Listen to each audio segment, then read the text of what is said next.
한 사람으로 말미암아 온 인류가 죄악에 물든 것처럼 죽은 자의 부활도 예수 그리스도 한 분으로 말미암는 것처럼 우리는 한 사람의 그러한 사용하시는 한 사람으로 우리는 역사는 이루어지는 줄 믿으시기 바랍니다. 아멘.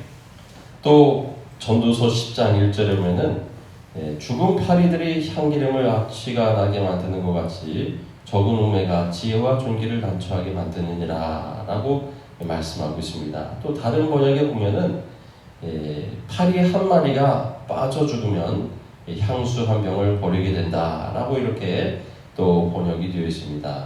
파리 하나 때문에 파리 하나가 빠지면은 그 향수가 아까워도 어쩔 수 없이 버릴 수밖에 없는 것처럼 한 사람으로 말미암아 우리는 이 한 사람으로 인해서 가정이 천국이 되기도 하고 지옥이 되기도 하고요.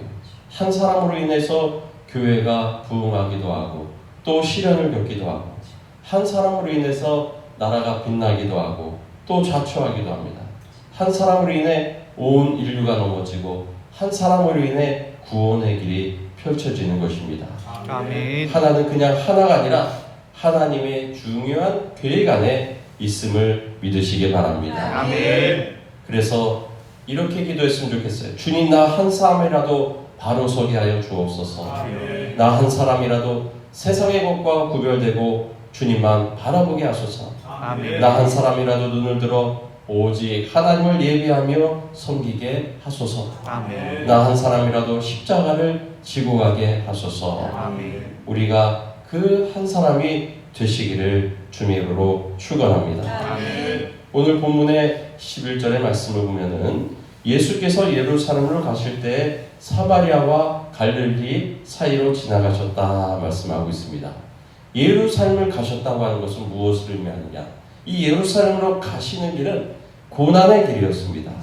하나님의 계획을 이루기 위해서 구약의 언약대로 유월절의 어린 양이 되시기 위해서 우리를 위해 십자가를 지시기 위해 예루살렘으로 가시는 그 길이었던 것을 우리에게 가르쳐주고 있습니다. 주님은 오늘도 변함없이 하나님의 일을 수행해 가십니다. 세상이 요란할지라도 하나님의 일을 지금도 하시는 우리 주님이신 줄 믿습니다. 아멘. 그런데 이 11절에 보면 사마리아와 갈릴리 사이로 지나셨다라고 말씀하고 있습니다. 이 사마리아와 갈릴리 사이의 길은 어떤 길이냐? 이 길은 사람들이 많이 다니는 길이 아닙니다. 넓은 길이 아닙니다. 사람들이 꺼리는 좁은 길이었습니다. 부정한 사람들이 다니는 길, 사마리아에 혼혈된 사람들이 걸어 다니는 길, 소위 뒷골목이고 어둠의 거리고 위험한 길이었습니다. 왜 예수님은 굳이 사람들이 돌아가는 그 길을 왜 예수님은 일부러 가셨을까? 더 편한 길을 놔두고 사람들이 많이 다니는 넓은 길을 놔두고 왜 부정하고 위험한 길을 가셨을까? 주님은 그 길에서 만나야 될 영혼들이 있었기 때문에 부정한 자로 낚이시킨 이 나병 환자들이 만나시기 위해 주님은 일부러 그 길로 행하신 줄 믿으시기 바랍니다. 12절에 보면은 한 마을에 들어가시니 나병 환자 10명이 예수를 만나 멀리 서서 나병 환자 10명이 예수님과 멀리 섰다고 말씀하고 있습니다. 이 유대 사회에서는 이 문둥병, 유출병, 소경은 죄의 결과로 여겼습니다. 그래서 이 사람들은 이 나병 환자들을 격리시키고 사회와 단절을 시켰습니다. 이 종교인들 누구입니까? 바로 유대교 제도권의 교회, 그 제도권의 지도자들이었다고 하는 것입니다. 우리는 교회, 우리가 전체적으로 교회를 생각할 때 사실 교회는 이런저런 사람들 다 모여있는 곳이 교회라고 하는 것입니다. 교회는 구원받는 복음이 선포되지만 교회에 다닌다고 해서 다 구원받는 것은 아니라고 하는 것입니다. 로마서 10장 10절에 사람이 마음으로 믿어 의에 이르고 입으로 시인하여 구원에 이르느니라. 개인의 영역이에요.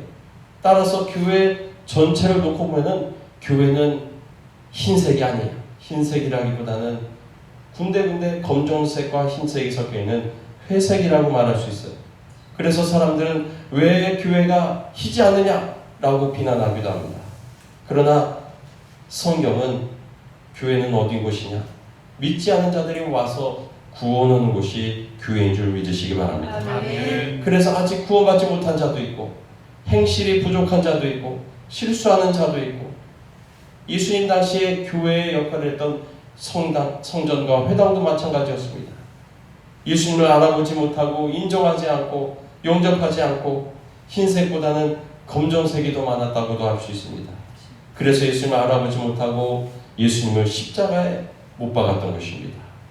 그 중에는 니고데모와 같이 이 바리새인 유대인의 지도자였던 이 니고데모는 예수님을 알아보고 개인적으로 나온 자도 있었지만은 많은 사람들은 예수님을 알아보지 못하였습니다.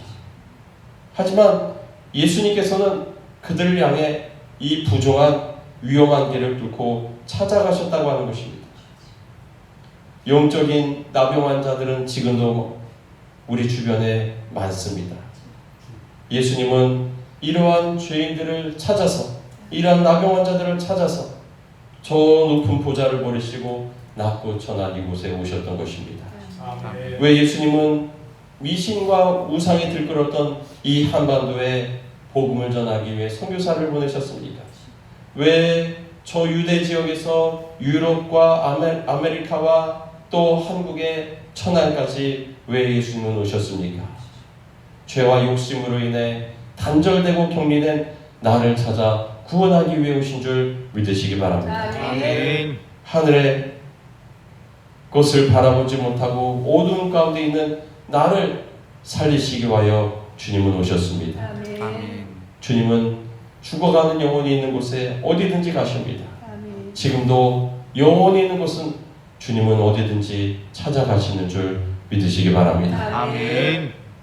12절에는 한 마을에 들어가시니 나병 환자 10명이 예수를 만나 멀리 서서 나병 환자 10명이 예수님을 만나서 멀리 섰습니다. 10명은 회당을 이루는 최소 인원이라고 합니다. 이처럼 개인만 소외되는 것이 아니라 이렇게 나라 단위로 소외되어 있는 곳도 있다고 하는 것입니다. 이슬람 지역은 복음이 아직도 그 나라를 뚫고 들어가는데 너무나 어려움이 있습니다. 젊은 세대들은 복음이 들어가지 않는 그러한 세대적인 장벽에 갇혀 있는 것 같습니다. 교회가 어떻게 젊은이들을 찾아갈까? 거의 미전도 종족 기준인 5% 이하라는 그러한 통계도 나와 있습니다. 제가 다음 달에 주례하는 젊은 그러한 예비부를 데리고 나서 식사하면서 이렇게 말한 적이 있어요. 여러분, 남녀의 사랑이 얼마나 오래 가는지 아느냐? 생각보다 오래 가지 않는다. 여러분이 부부로 행복하기를 원한다면 그 행복은 반드시 복음 안에서 찾아야 합니다. 아멘. 부부가 주님을 바라보고 복음 안에서 행복을 느낀다면 진정한 행복을 가정 안에 발견하게 될 겁니다. 아멘. 그렇기 때문에 이 복음을 반드시 아시기 바랍니다. 아멘. 하면서 부부를 이제 제가 성경 공부로 초청을 하면서 결혼 후에 신혼 후에 같이 함께 말씀을 배우자라고 이렇게 권면을 하기도 했습니다만, 제가 성경 공부를 주일에 2반 있고 또 토요일날 한 반 있고요. 그래서 또 설교도 2번씩 하고 이렇게 하다 보면은 토요일 주일 되면은 주일 상당히 피곤하죠. 그런데 그날 성경 공부를 마치면은 가장 행복한 날이에요. 그날이. 새로운 복음의 말씀을 또 새롭게 나도 알게 되고 또 이것을 전하였다라고 하는 것이 얼마나 기쁨이 되는 줄 모릅니다. 에베소서에 보면은 이런 말이 있습니다. 에베소서 6장 한번 찾아보겠습니다. 에베소서 6장.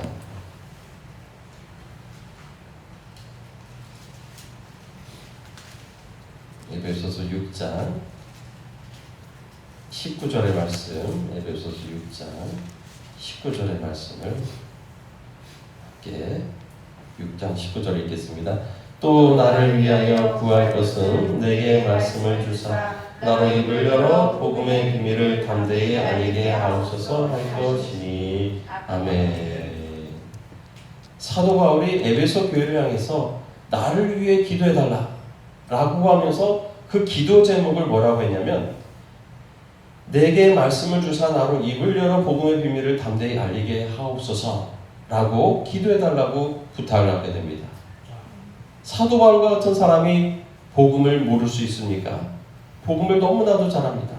그런데 사도 바울은 이 복음의 비밀을 담대히 알릴 수 있도록 내게 말씀을 주시도록 기도해달라고 에베소 성도들 향해 기도를 부탁했던 것입니다. 사도 바울은 아무 때나 중보기도 요청을 하지 않습니다. 정말 절실하고 가장 중요한 것을 요청합니다. 사도 바울에게 가장 중요한 사명은 뭐냐? 가장 큰 바람은 무엇이냐? 복음의 비밀을 전하도록 말씀을 받는 것이었습니다. 아멘. 제가 말씀을 공부할 때마다 은혜를 받습니다. 새로운 것을 깨닫습니다. 사실은 교재는 똑같은데, 똑같은 말씀 한 달 전에도 두 달 전에도 나누었는데, 가르치려다 보니까 준비를 하면서 말씀을 들여다보면은 이 말씀이 이런 뜻이었구나 하면서 놀랄 때가 한두 번이 아닙니다. 사실 에베소서 이 6장 19절의 말씀도 처음 듣는 말씀이 아니라 몇 번씩 읽었던 말씀이죠. 그저 그런가 보다 하면서 쓱 지나갔던 구절의 말씀입니다. 근데 깨달아지고 나니까 정말 놀라게 되고, 그래서 이것을 복음의 사도 바울이 복음의 비밀이라고 했구나. 가르쳐도 새롭기 때문에 바울에게는 이것이 비밀이었구나. 그리고 그 말씀은 내가 만들어내는 게 아니라 주시는 것, 내가 받는 것이구나. 여러분, 복음은 비밀인 줄 믿으시기 바랍니다. 아멘. 성경을 자세히 읽어보시면 놀라운 의미가 담겨있고 캐도 또 나오는 금맥과 같은 말씀인 줄 믿습니다. 아멘. 늘 새롭기 때문에 사도 바울은 복음의 비밀이라고 했습니다. 여러분도 이 비밀을 새롭게 알아가시기 바랍니다. 아멘. 이 비밀을 나눌 때, 우리 성도들과 함께 나눌 때, 정말 사도 바울이 이 복음의 비밀을 전하는 것이 얼마나 기뻤는가를, 이 말씀의 의미를 요즘 깨닫게 됩니다. 아멘. 여러분도 복음의 비밀을 전하는 그 기쁨을 누리시기를 바랍니다. 아멘. 그 복음을 나눴을 때, 말씀을 나눴을 때 행복하고, 그 복음을 알아감으로 우리 성도들의 삶도 행복해지고 아멘. 또 가정도 행복해지는 줄 믿으시기 바랍니다. 아멘. 사도 바울이 복음을 증거하기 위해, 복음의 비밀을 증거하기 위해 에베소 교인들에게 중보기도를 요청했던 것처럼 우리 예수님께서도 이 복음을 증거하시기 위해 사마리아로 가셨습니다. 우리는 복음이 필요한 곳이라면 우리도 주님과 같이, 사도 바울과 같이 어디라도 복음을 증거하는 우리 믿음의 교회와 성도들이 되시기를 바랍니다. 아멘. 12절에 보면은 한 마을에 들어가시니 나병환자 10명이 예수를 만나 멀리 서서 소리를 비르되 예수 선생님이여 우리를 불쌍히 여기소서라고 외칩니다. 멀리 서서, 왜 멀리 섰냐면은 레위기 13장에 보면은 나병환자는 옷을 찢고 머리를 풀며 윗입술을 가지고 가리고 외치기를 부정하다 할 것이요 병 있는 동안은 늘 부정할 것이, 그가 부정한 즉 혼자 살 때 진영 밖에서 살지니라. 윗입술을 가리고 부정하다 라고 외치라고 했습니다. 왜냐하면 나는 나병 환자이기 때문에 나 있는 곳에 오지 마십시오 라고 사람들 피해가라고, 나를 멀리 떠나가라고 그렇게 외치라고 했습니다. 그리고 진영 밖에서 혼자 살으라고 했습니다. 이 당시 율법학자들은 1km, 적어도 1km는 밖에서 사람들을 거리를 둬라 라고 이렇게 말을 했다고 합니다. 그래서 그들은 멀리 서서 가까이 가고 싶지만, 그러나 예수님께 외쳐서 소리를 높여서 예수 선생님이여 우리를 불쌍히 여기소서. 우리는 거리가 얼마나 되느냐, 주님은 물리적인 거리를 중요하게 생각하지 않으십니다. 누가복음 18장 보면은 바리새인과 세리가 나오는데 이 바리새인은 특별석에 서서 하나님이여 나는 다른 사람 곧 토색 뿌리 간이 많은 자들과 같지 아니하고 이 세리와도 같지 아니함을 감사하나이다. 나는 이 일에 2번씩 금식하고 소득의 11조를 드리나이다. 그런데 세리는 멀리 서서 감히 눈을 들어 하늘도 쳐다보지 못하고 가슴을 치며 이르되 하나님이여 불쌍히 여기소서 나는 죄인으로소이다. 세리는 멀리 서서 가슴을 치면서 주님 나는 죄인입니다 라고 고백하였지만 하나님은 그 세리의 음성을 들으신 줄 믿습니다. 아멘. 이 나병 환자들은 거리가 있어서 다가갈 수가 없고 그러나 그들이 주님께 외쳤을 때 주님은 그들의 음성을 들으신 줄 믿습니다. 아멘. 우리는 어디서든지 멀리 있든지 가까이 있든지 우리가 주님을 애타게 부를 때 주님은 우리의 음성을 들으실 줄 믿습니다. 아멘. 13절에 보면 예수 선생님이라고 했습니다. 이것은 어떤 의미를 가지고 있습니까? 우리가 예수님이 왜 선생님이라고 했느냐? 예수님을 제대로 알지 못했습니다. 그래서 그들의 지식 수준에서는 최고의 높이는 말이 예수 선생님이었습니다. 만약 예수님이 누군지를 이 나병 환자들이 알았다면은 베드로처럼 주는 그리스도시요 살아계신 하나님의 아들이십니다. 또 도마처럼 나의 주님이시요 나의 하나님이십니다. 또 나다나엘처럼 하나님의 아들이시고 이스라엘의 임금이십니다 라고 했을지 모릅니다.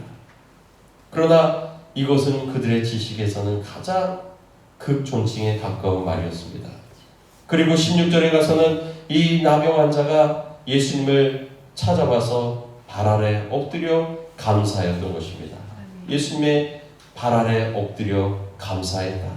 가장 귀한 그러한 모습으로 주님을 경배하고 또 예배한 줄 믿습니다. 아멘.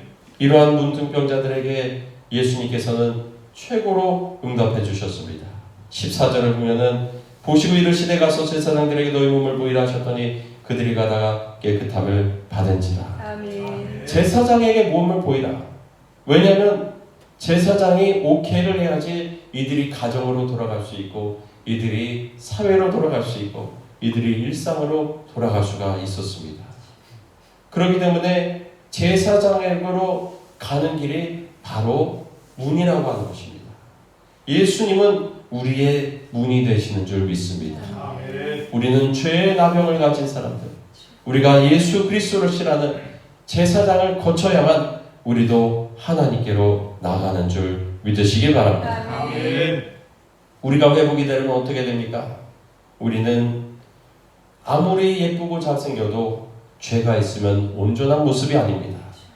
죄짓기 이전의 상태로 돌아가야 되는데 예수 그리스도의 보혈로 우리는 죄 이전의 상태로 회복되는 줄 믿으시기 바랍니다. 아멘. 예수님께서 가라 14절에 보면은 가서 제사장들의 너희 몸을 보이라 하셨더니 그들이 가다가 깨끗함을 받은지라. 아멘. 말씀에 순종했을 때 깨끗함을 받게 되었습니다. 아멘. 아 주님, 내가 어떻게 감히 제사장에 갑니까? 제사장이 뺨이라도 때리면 어떡합니까? 낫게 해주셔야죠. 그러지 않았습니다. 그들이 믿고 가는 도중에 고침을 받은 줄 믿습니다. 아멘. 가라고 할 때 주님이 나에게 너는 천국에 가라 말씀하시면 주님 말씀은 감사하지만 저는 믿음도 부족하고요. 거룩하게 살아보지도 못했고요. 그런 나약한 믿음이 아니라 나병 환자들처럼 천국으로 나아가는 동안에 치유받고 온전케 될 줄 믿으시기 바랍니다. 아멘. 믿고 순종하고 나아가면 되는 것입니다. 아멘. 의심하지 않고 믿음으로 나아갈 때 치유되고 고침받는 줄 믿으시기 바랍니다. 아멘. 14절에 그들이 가다가 깨끗함을 받은지라. 갈 때 깨끗함을 받게 됩니다.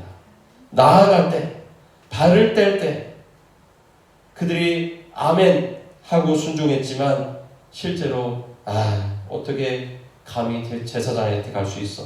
하면서 그들이 돌이켰더라면 그들은 낫지 않았을 것입니다. 주님의 말씀을 따라 믿음으로 움직였을 때 낫게 된 줄 믿으시기 바랍니다. 아멘. 우리의 입술에 믿음의 말이 많을지라도 움직이는 만큼 이루어지는 줄 믿으시기 바랍니다. 아멘. 출애굽한 이스라엘 백성들이 가나안에 들어갈 때 요단강물이 가로막고 있었습니다. 그 요단강물을 멈추게 하신 것은 하나님의 은혜. 그런데 언제 멈추게 하셨느냐? 제사장들이 발을 담갔을 때, 발에 발목이 잠기게 되었을 때 그 물이 멈추게 된 줄 믿습니다. 아멘. 나아갈 때, 발을 디디고 나아갈 때 주님은 우리에게 은혜와 은총을 베풀어 주시는 줄 믿으시기 바랍니다. 아멘. 믿음의 길은 정글과 같습니다. 멈추면은 저체온증에 걸립니다. 그러나 믿음으로 나아가면 새 천지가 펼쳐지는 것입니다. 아멘. 우리의 삶은 광야와 같습니다. 멈추면은 영적인 미아가 되지만 나아갈 때 불과 구름 기둥으로 지켜주고 샘물이 솟아날 줄 믿으시기 바랍니다. 아멘. 나아갈 때 우리는 기적이 일어날 줄 믿으시기 바랍니다. 아멘. 15절에 보면은 그 중에 한 사람이 자기가 나은 것을 보고 큰 소리로 하나님께 영광을 돌리며 돌아왔다라고 말씀하고 있습니다. 그 중에 한 사람이 하나님께 영광을 돌리며 돌아왔다라고 하는 것입니다. 왜 그는 돌아왔느냐? 첫째는 감사하기 위해서, 또 하나는 찾아갈 제사장이 없어서. 그는 사마리아 사람이기 때문에 할당된 제사장이 없었습니다. 그런데 더 좋은 제사장이 오셨습니다. 예수님은 영원한 대제사장이십니다. 그는 가는 가운데 깨달았습니다. 누가 진정한 제사장인가? 바로 저분이 우리의 제사장이다 아멘. 하는 것을 깨닫고 하나님의 아들이신 예수 그리스도와 함께 나아가서 감사와 경배를 드린 줄 믿으시기 바랍니다. 아멘. 다시 한번 16절을 함께 읽어보겠습니다. 16절입니다. 시작.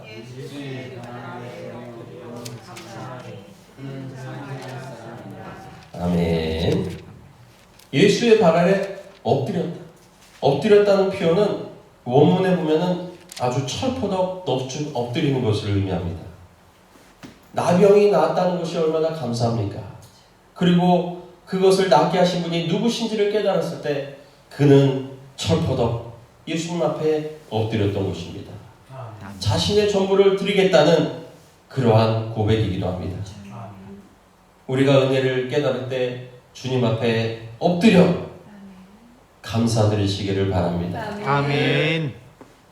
감사를 모르는 9명, 그 9은 어디 있느냐라고 예수님 물으셨습니다.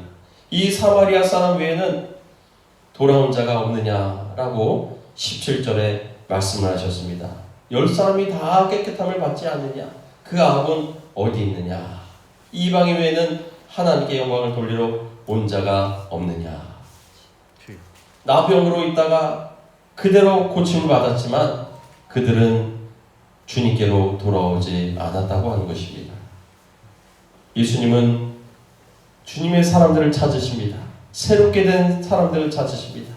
우리가 어디 있어야 됩니까? 우리는 주님 앞에 있어야 될 줄 믿습니다. 아멘. 주님이 나를 찾으실 때 감사의 자리, 예배의 자리 있으시기를 바랍니다. 아멘. 주님이 나를 찾으실 때 사역의 자리, 섬김의 자리에 있으시기를 바랍니다. 아멘. 주님이 나를 찾으실 때 주님을 따르는 현장에 있으시기를 바랍니다. 아멘. 주님은 우리에게 무엇을 주셨습니까? 우리에게 그 몸과 피를 주셨습니다. 주여. 요한일서 1장 7절에 그가 빛 가운데 계신 것 같이 우리도 빛 가운데 행하면 우리가 서로 사귐이 있고 그 아들 예수의 피가 우리를 모든 죄에서 깨끗하게 하실 것이요. 아멘. 그 아들의 피가, 예수의 피가 우리를 모든 죄에서 깨끗하게 하신다고 말씀했습니다. 여러분, 예수의 피가 우리 안에 있습니까? 우리 안에 있습니다. 그래서 예수님께서는 내가 진실로 진실로 너에게 이르노니 인자의 살을 먹지 아니하고 인자의 피를 마시지 않으면 너희 속에 생명이 없느니라. 내 살을 먹고 내 피를 마시는 자는 영생을 가졌고 마지막 날에 내가 그를 다시 살리리니 내 살은 참된 양식이요 내 피는 참된 음료라고 요한복음 6장 55절에 말씀했습니다. 아멘. 우리 몸의 세포는 몇 개가 있습니까? 우리 몸의 세포는 한 20조 개가 있다고 합니다. 20조 개. 그런데 그 중에 하나 예수님의 몸의 세포 하나가 내 몸에 들어온다면 나는 예수님의 몸을 가지고 있는 것일까요? 예수님의 몸에 세포 하나만 있어도 나는 주님의 지체요 주님의 몸이 되는 줄 믿으시기 바랍니다. 이것이 오병이어의 기적이 아니겠습니까?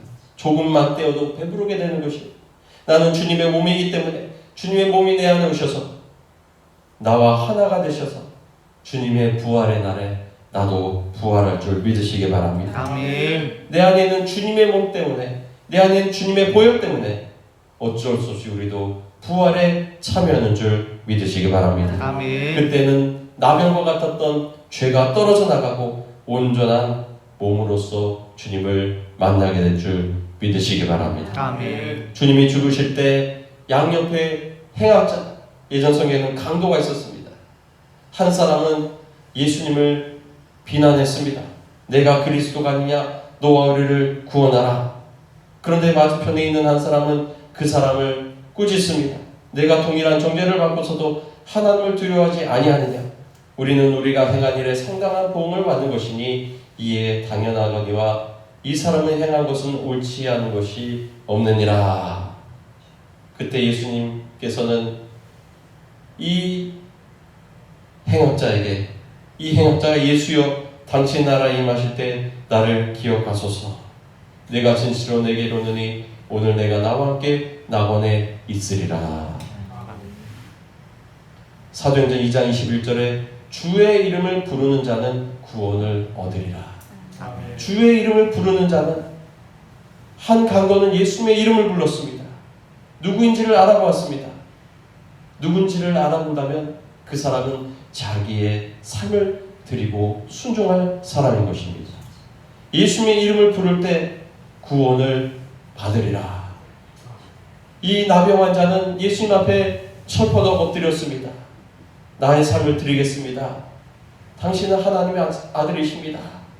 하는 그 구원의 고백을 드렸을 때 예수님께서는 일어나가라 내 믿음이 너를 구원하였느니라 라고 그에게 구원을 선포하신 줄 믿으시기 바랍니다. 아멘.